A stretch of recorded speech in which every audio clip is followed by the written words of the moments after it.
Okay? Kaya ganito yung sayang, di ba? Ang ating gusto ko lang i-remind sa inyo this year, di ba?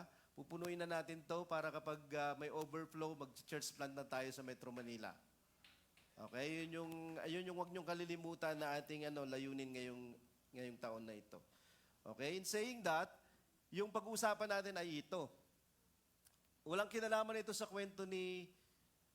Sino nga ba yung nagkwento ng paubaya? O si Moira, walang kinalaman dito yun. Pero palaging yun yung naiisip, di ba? Every time na yung pagpaparaya kasi parang, sige na lang, bigay, okay? Ang dahilan kung bakit ang Kristiyano sa huli ay tatanggihan. Bakit Kristiyano ka, tatanggihan ka pa rin ng Panginoon, halimbawa? Bakit ganon? Meron bang ganon? Christian ka na, tapos tatanggihan ka sa dulo? Okay, so, titingnan natin yung discussion na to. Medyo inalog ako itong idea na to, kamakailan lang. Kasi nakikita ko si Pastor Fred, by the way, umuwi na siya kagabi. So, nandun na siya sa Cambodia. Magsisimula na yung kanilang pagtuturo. At, yun, ipag-pray natin sila. Kasi, syempre, hindi na sila kabataan ni Sister Ivy. Lalo-lalo na si Sister Ivy. Kasi, inspired siya kapag kasama niya yung asawa niya. Pero, mahina na sila. Lalo-lalo na si Sister Ivy. Pero, ang nakita ko sa kanya nakakainggit siya. Hindi lang siya nakaka-inspire, nakakainggit yung kanyang ningas na mag-share ng mag-share kahit sa kanyang kalagayan, kahit sa kanyang edad, sa layo. Walang problema sa kanya yun eh. Basta kaya niya. At medyo, hindi lang ako napitik, nahagupit ako nung katotohanan na yun. So, hindi lang soul search yung ginawa ko. Nag-self-check. Okay, kung ako ba talaga ay Christian na legit. Okay, kung titingnan ako ng Panginoon sa kasalukuyan. Kasi, pwede nating baliwalain, i-take for granted yung ating kalagayan sa perspective ng Panginoon. Kasi nasanay na tayo eh. Di ba? Na ginagawa natin yung mga activities na meron tayo, o kaya naman, kasama natin yung mga kasama nating company, tanggap tayo nila, etc. At nakakalimutan na natin, we only have one audience to please. Isa lang yung audience na piniplease natin. Hindi tayo isa't isa, kundi si God lang. At ang nagmamatter, yung kanyang paningin sa atin, yung kanyang pakiramdam sa atin. Kasi siya isang araw yung magsasabi sa atin kung tayo ay match dun sa kanyang nire-require o hindi. Okay, so mahalaga siya. So itong pagpaparaya, okay, dahilan kung bakit yung Kristiyano ay pwedeng tanggihan, na dapat sana hindi, di ba? Okay.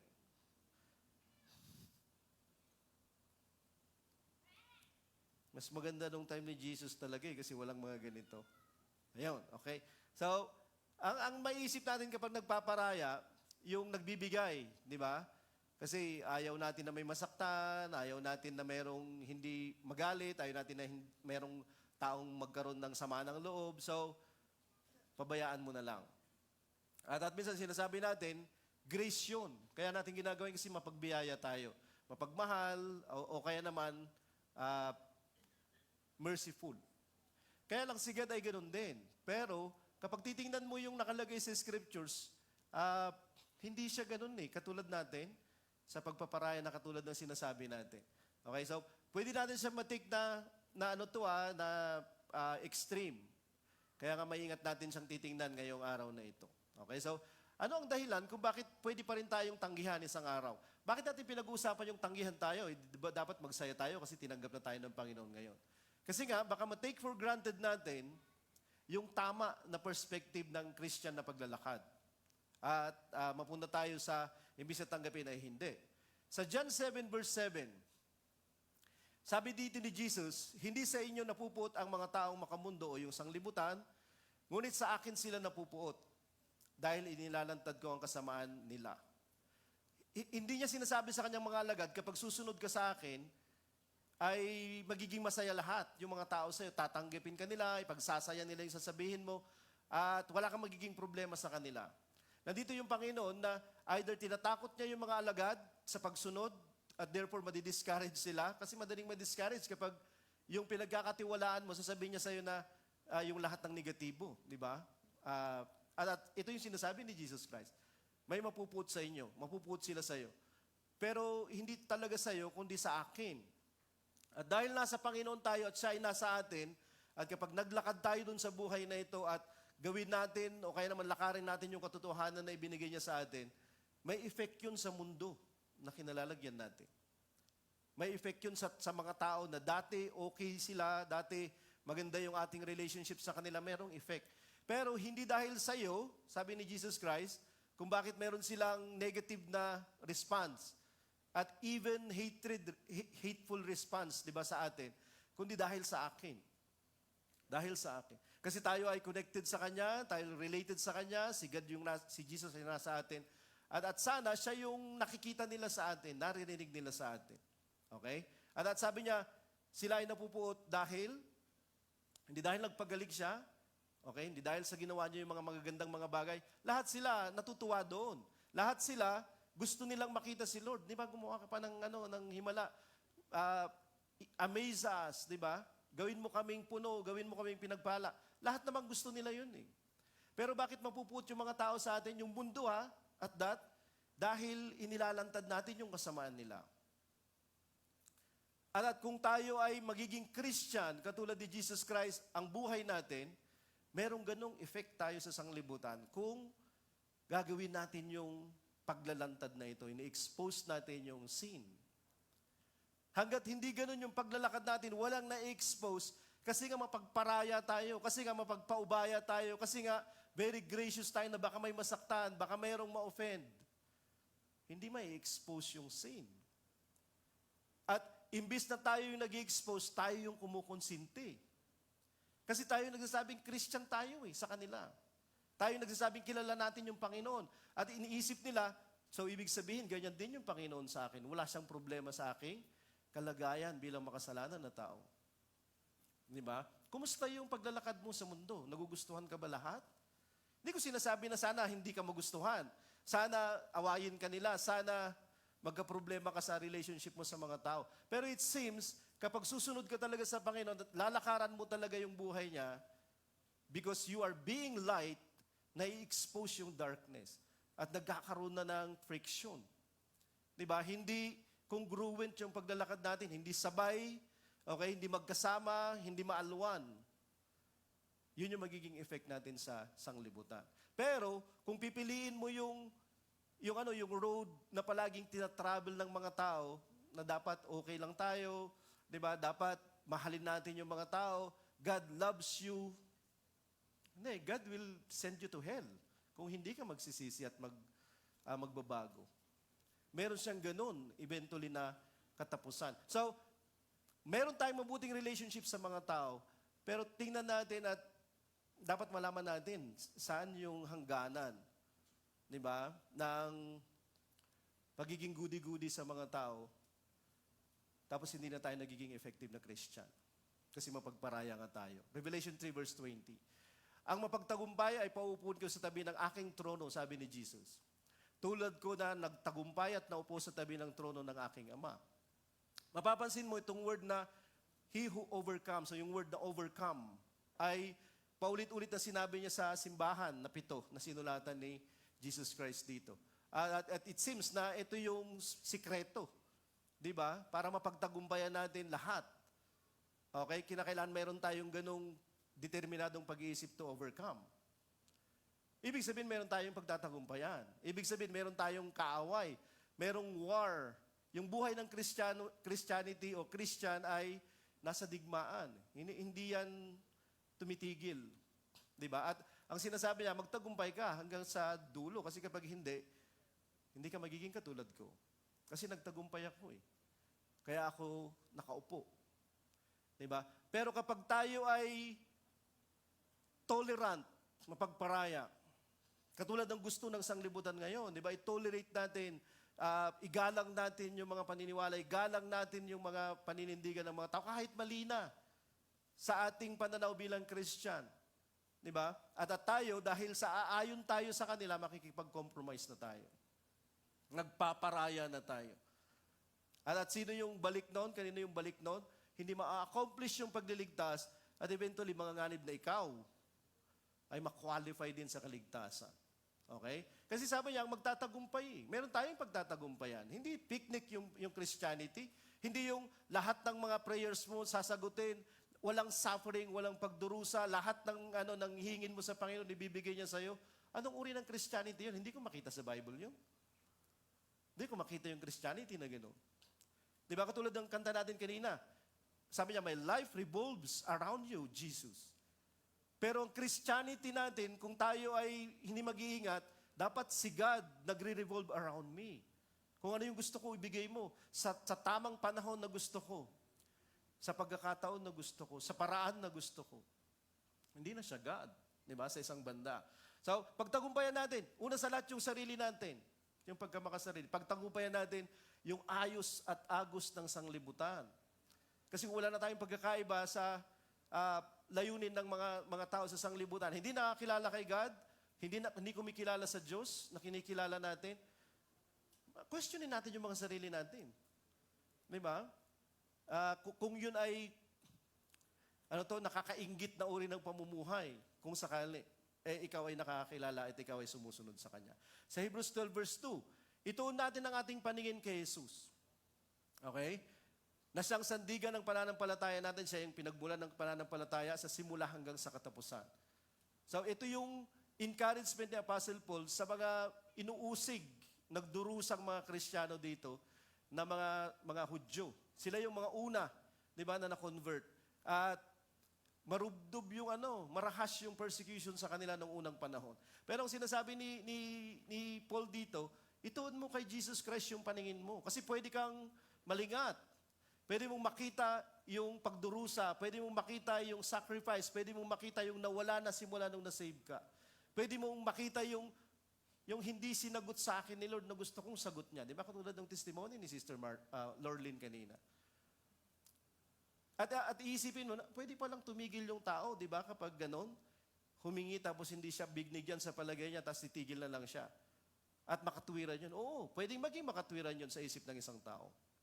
At testimony ni Sister Lorlyn yun kanina. At nagpapasalamat ako na sinabi niya sa atin yun. Okay? Kasi pwede tayong matuto doon. So, sa mga pagkakataon na ganito, titingin tayo kay Jesus. Kasi hindi naman siya nawawala eh. Lahat ng meron tayo dito sa sanglibutan, mawawala siya. Isang araw, pati oras natin, ubos na. Si Jesus, hindi siya mawawala. Hindi siya magbabago. Hindi siya magmamaliw. Mula simula hanggang sa katapusan, doon natin ilagak, ituon yung ating pananampalataya. Kasi pwede tayong umasa sa isa't isa. Pwede tayong umasa sa mga trabaho natin, sa mga negosyo natin. Pwede tayong umasa sa kahit kanino man, ano pa man sa sanglibutan. At merong tendensiya na isang araw, magpapalya sila. Isang araw, hindi mangyayari sila. Isang araw, hindi sila magdi-deliver. What then? What then? Kanina, narinig natin yung testimony. You can relate that experience to God's faithfulness. Bakit hindi ka matapat? Ganito naman yung gusto ko. Anak mo naman ako. At during that time, di ba, Sister Marlene, sa palagay niya, makatwiran yun eh. Di ba? Pwedeng sakit yan na hindi gumagaling o kaya naman, minsan pa nga, yung pagiging makasalanan ng tao. Bakit mo ko pinapahintulutan na bumagsak sa tukso? Pati yun, kasalanan ni Lord. At iniisip ng Christian na to, pag dumating siya sa dulo, tatanggapin siya ng Panginoon. Di ba? Naglakad ka ba talaga? Nag-effort ka ba talaga? Di ba? Baka hindi. Dito sabi niya, simula hanggang dulo, titingin ka kay Jesus. Huwag kang aalis sa Kanya kung sakali.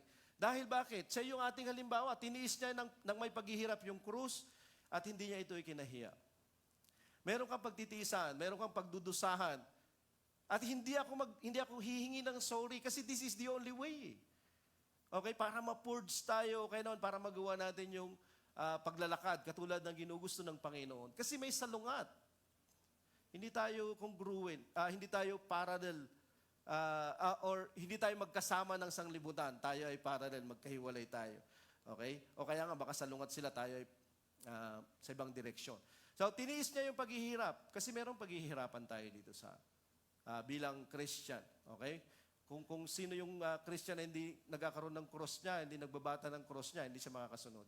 Hindi niya kikilalanin yun, di ba, na alagad, sabi ni Jesus Christ sang araw. At pwede tayong mahiya na Christian tayo. Pwede tayong mahiya. Paano nangyari yun? Okay na, hindi natin sabihin na Christian tayo. Hindi, madaling sabihin yun na Christian tayo. Pero kapag yung ating disposition, yung ating paniniwala, sumasalungat na sa community, sumasalungat na sa society, maninindigan ka pa rin ba? Anong sasabihin mo sa LGBTQ na issue? Anong sasabihin mo sa abortion? Anong sasabihin mo sa corruption? Kapag salungat ka na, kapag malalagay ka na sa limelight, ihanda mo yung sarili mo. Kasi ang Christianity, ilaw siya eh. Ano, magtatago na tayo kapag gano'n na yung issue? O magkakaroon tayo ng isang baka Diyos, marangal, at makatotohanan na disposisyon. At maninindigan ka pa rin doon. At ituro mo yun, hindi lamang sa kapatiran na nandito, ituro mo yan sa lahat ng mga tao, sa mga pamilya na meron tayo. Kasi isang araw, ito na yung mangyayari sa lipunan natin. Magiging krimen na sabihin yung tama. Yung sabihin yung kasalanan ay kasalanan. Magiging ganun na yung sanglibutan na tinitirahan natin. Okay? Imbis na black and white lang, may gray, may violet, etc., etc. At mamili ka kung ano yung gusto mo, basta wag lang black and white. Ito yung pinupuntahan ng sanglibutan natin. Nakarating na doon yung maraming lugar ng sanglibutan natin, papunta pa lang tayo doon. Nasa internet ka, magbasa-basa ka naman tungkol sa nangyayari. Kung paano ang nasasakripisyo ngayon ay yung katotohanan ng salita ng Panginoon. At isang araw, masasakripisyo siya. Anong mangyayari sa atin? Di ba? Kung sakali. Hebrews 12 verse 3. Isipin ninyo ang mga tiniis ni Jesus na paghihirap sa kamay ng mga makasalanan o sa makasalanan para hindi kayo panghinaan ng loob. Yung ating halimbawa, hindi lamang ng paglalakad, ng katapatan, kundi ng pagtitiis ay si Jesus Christ. Walang kaparis yun. Huwag mo kong tingnan kasi pwede akong mag-fail. Huwag mong tingnan yung kahit sino, pwede tayo mag-fail lahat. Pero kapag tumitingin tayo kay Jesus, simula hanggang sa katapusan, merong assurance ng hindi failure, kundi makakatapos tayo sa finish line isang araw. Kasi matitest tayong lahat. Okay? At ang testing pa naman yan, kung saan ka mahina. Di ba? Doon ka ititest ng ititest. Hindi sa kalakasan mo, doon sa kahinaan mo. Paulit-ulit yun. Bakit paulit-ulit, Lord? Di ba? At si Lord, anuhin muna, questionin muna. Kasi hindi mo natututunan pa. Titigil lang yun kapag natutunan mo na. Palaging ganun yung ginagawa ng Panginoon sa atin. Kaya lang, kinakailangan nating malaman na merong mga ganito. Panghihinaan tayo ng loob kung hindi tayo mag-iingat. Madi-discourage ka, mapuprostrate ka, madi-disappoint ka. Pero titigil ka ba? Enough ba yun para tumigil? Enough ba yun para hindi na magsalita? Enough ba yun para hindi na maging matapat? Hindi siya enough. Kasi kawalan mo yun, kalugihan mo yun, kung sakali. Hebrews 12 verse 1, sabi niya, napapaligiran tayo ng maraming tao na nagpapatotoo. Marami tayong saksi. Okay? At yun yung mga taong, mga matapat, mga nauna na sa chapter 11 yun. Okay, so maraming mga tao doon na nagpatuloy, ginawa nila yung dapat nilang gawin, sinunod nila yung Panginoon, ano man yung mangyari. Kaya talikuran na natin ang kasalanang pumipigil sa atin at alisin ang anumang hadlang sa pagtakbo. Kasi may pumipigil sa atin, di ba, yung ating pagkamakasarili. Pag yun yung napakialaman, ayaw na natin. Okay? Meron tayong ganung sintir. Bawat isa sa atin. Meron tayong pagkamakasarili. Hindi yun nawawala. Pero yun dapat yung i-sacrifice natin. So meron tayong tatalikuran, pero meron tayong pagpapatuluyan. Magpapatuloy tayo sa isang banda. Buong tiyaga tayong magpatuloy sa takbo yung tinakda ng Diyos para sa atin. Huwag kang tumigil. Di ba? Pero sa hindi pagtigil, kinakailangang matutunan mong huwag palaging nagpaparaya. Kinakailangang matutunan nating manindigan. Okay? Kinuha kong halimbawa si Peter. Sino nakakilala kay Peter? Yung nagtitinda ng buko. Si Peter, okay? Etong si Peter, very colorful yung kanyang buhay. Okay? Very colorful, dramatic minsan. Kasi ito, palagi siyang nagbo-volunteer. Yung faith niya, nakikita mo, Lord, ako naman, di ba? Lord, ako din. Parang ganun siya. Nandun siya palagi. Hindi siya saling kita, siya yung nauuna. Okay? Siya yung nangunguna palagi. Maglalakad si Lord sa tubig, Lord, ako din. Okay? Lord, hindi kita iiwanan kahit anong mangyari. Di ba? Itong si Peter. At madalas yung kanyang paa nasa bibig na niya. Hindi niya napapansin. 21, verse 17 sa John.